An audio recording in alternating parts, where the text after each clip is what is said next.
Praise the lord. దేవునికి స్తోత్రం. సాటి లేని జీవం గల సర్వశక్తిమంతుడైన యేసయ్య పరిశుద్ధ నామంలో అందరికీ బ్లెస్సింగ్ బీయింగ్ క్రిస్టియన్ తరపున వందనాలు. మరి మన A to Z క్రిస్టియన్ డోన్స్లో భాగంగా ఈరోజు ఆల్ఫాబెట్ YL అరచుట కేకలు వేయుట అనే అర్థం వస్తుంది.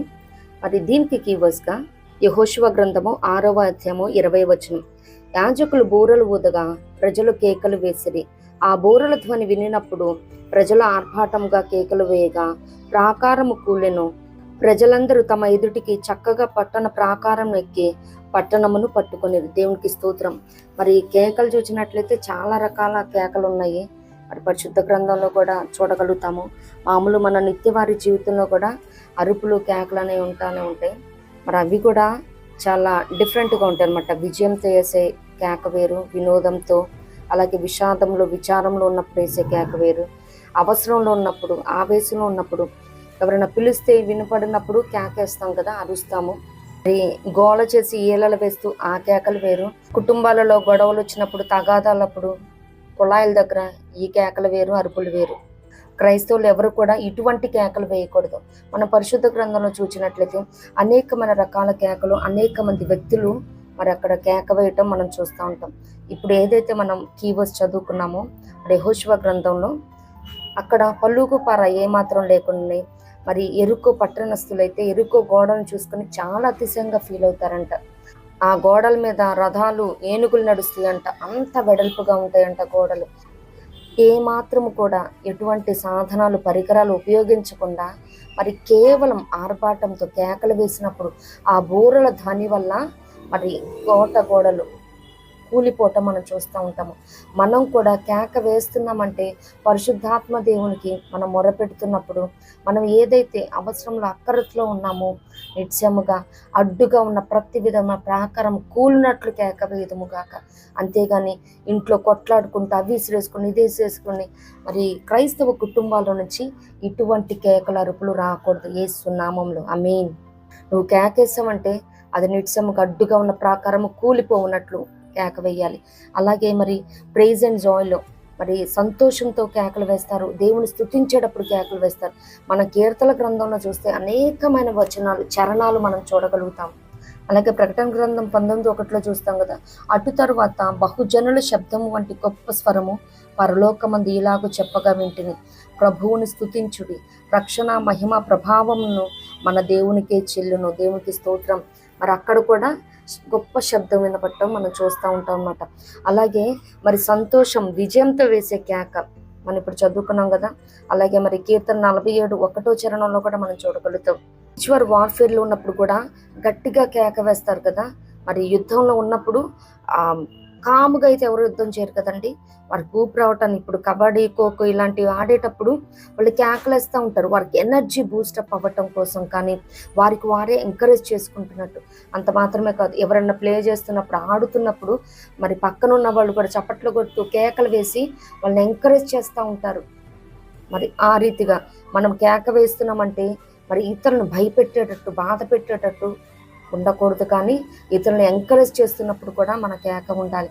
అలాగే ప్రేయర్ అండ్ పిటిషన్లో కూడా మరి అక్కడ మనం చూస్తాం కదా, బర్తలోమెయి మార్కు సువార్త 10వ అధ్యాయంలో చూస్తాం కదా, 48వ వచనంలో 47 నుంచి చూస్తే, ఈయన నజరేయుడని యేసు అని వాడు విని, దావీదు కుమారుడా యేసు నన్ను కరుణింపుమని కేకలు వేయ మొదలుపెట్టెను.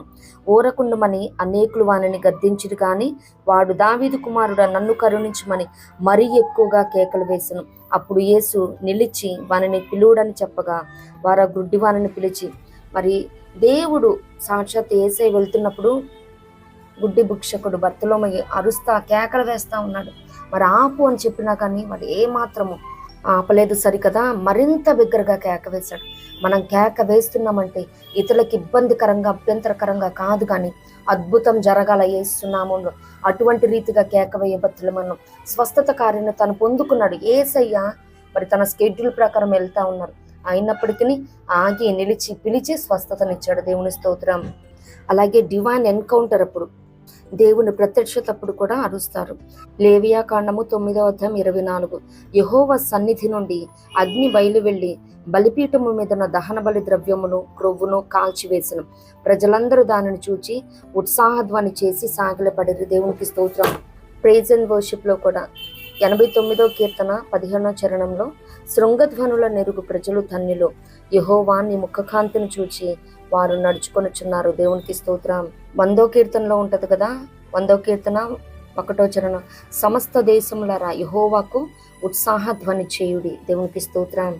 మరి యేసయ్య కూడా యెరూషలేము సమీపించినప్పుడు అక్కడ మత్తయి సువార్త 21లో చూడగలుగుతాం కదా, 9వ వచనంలో, జన సమూహములలో ఆయనకు ముందు వెళ్ళుచుండిన వారు వెనక వచ్చుచుండిన వారును, దావీదు కుమారునికి జయము, ప్రభు పేరట వచ్చువాడు స్తుతింపబడును గాక, సర్వోన్నతమైన స్థలములలో జయము అని కేకలు వేయుచుండరు. దేవునికి స్తోత్రం. మనం కేకలు వేసామంటే అది దేవుని స్తుతించడానికి, ఆయన ఆరాధించడానికి, ఆయన మహిమపరచడానికి, ఆయన కనపరచడానికి. దేవునికి స్తోత్రం. మరి ఎఫెసీ 4:31లో చూడగలుగుతాం కదా, సమస్తమైన ద్వేషము, కోపము, క్రోధము, అల్లరి, దూషణ, సకలమైన దుష్టత్వం మీరు విసర్జించుడి. ఏ మాత్రం అల్లరి ఉండకూడదు, ఎందుకంటే మన దేవుడు అల్లరికి కర్త కాడు.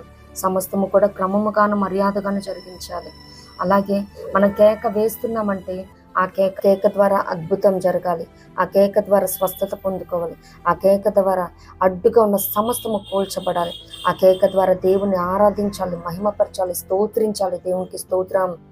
మరి బాధలో ఉన్నప్పుడు కూడా కేక వేస్తాం కదా, 77 కీర్తన 1వ చరణం, నేను ఎలుగెత్తి దేవునికి మొర్రపెట్టుదును, ఆయనకి మనవి చేయుదును. దేవుడు నాకు చెవి యొక్క వరకు నేను ఎలుగెత్తి ఆయనకి మనవి చేయుదును. దేవునికి స్తోత్రం. మరి మనం ఎలుగెత్తి మొర్రపెడుతున్నప్పుడు పిల్లల ఏడుపులో కూడా చాలా రకాలు ఉంటాయి కదండి. అనీజీగా ఫీల్ అవుతున్నప్పుడు ఏడుస్తారు, అదే కడుపు నొప్పి అని, ఆకలితో ఉన్నప్పుడు అని, ఏదైనా నొప్పి, బాధ, దెబ్బ తగిలినప్పుడు. మరి పసిబిడ్డలైనప్పటికీ వారి ఏడుపు ద్వారా ఏ రీతిగా తల్లిదండ్రులకి సంకేతాలు పంపిస్తారు. ఇక మన దేవుడు మనకి ఎంత కేర్ తీసుకుంటారో కదా. మనం కేక వేసి దేవుణ్ణి పిలిచి ప్రార్థిస్తున్నప్పుడు, స్తుతిస్తున్నప్పుడు దేవునికి స్తోత్రం.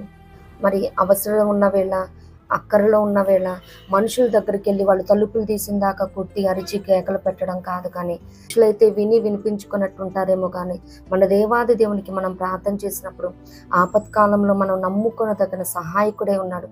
ఆయన ప్రతి విషయంలో మనల్ని, మరి ఆనాడు భర్తలోమ ఏ రీతికి అరిచినప్పుడు యేసయ్య ఆగి నిలిచి పిలిచి మరి స్వస్థతనిచ్చాడు.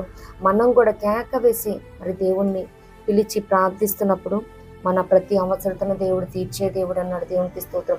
ఆయన ఆరాధించినప్పుడు, స్తుతించినప్పుడు మన స్తుతుల మీద ఆసీనుడై ఉండి 2 పాళ్ళుగా మనల్ని ఆశీర్వదించే దేవుడు అన్నాడు.